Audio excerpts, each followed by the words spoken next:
السلام عليكم ورحمة الله وبركاته. هذا الشيخ الذي ترونه على الصورة هو شيخ عالم جليل المفقه المحدث المفسر، هو شيخ السلفي الذي لا يخاف لومة لائم.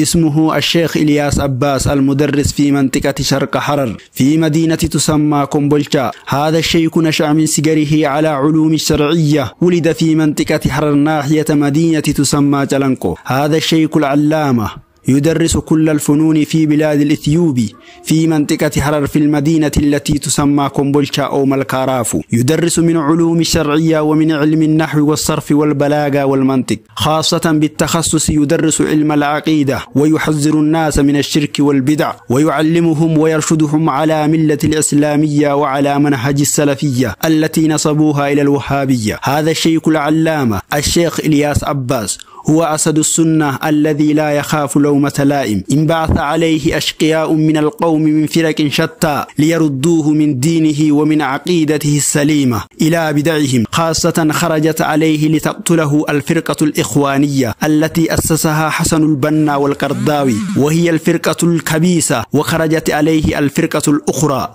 وهي الفرقة القبورية الزنديقية، والآن تسمى الفرقة الأحباش التي أسسها الشيخ عبد الله الحرري، وهي الفرقة الطاغية. خرجوا عن ملة الإسلامية، يعبدون القبور الأحجار والأشجار ويتقربون إلى الله بقبور أوليائهم. ولكن هذا الشيخ الذي ترونه على الصورة الشيخ إلياس عباس حذرهم عن هذا الشرك وعن عبادة القبور والبدع. هذا الشيخ العلامة هو شيخي ورباني، قرأت عليه نحو 3 سنين. قرأت عليه علم الحديث والعقيدة، وقرأت عليه من صحيح مسلم إلى سنن الترمذي. حفظك الله يا شيخي.